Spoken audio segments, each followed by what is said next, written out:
राम जी से पूछे जनकपुर के नारी, बता द बबुआ लोगवा देत काहे गारी, बता द बबुआ लोगवा देत काहे गारी, बता द बबुआ।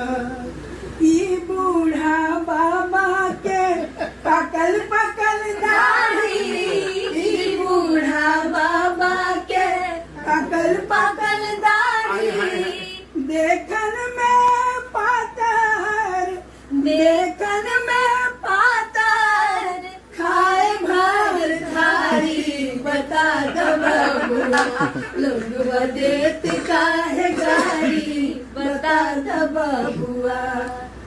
राजा दशरथ जी कैलन होशियार,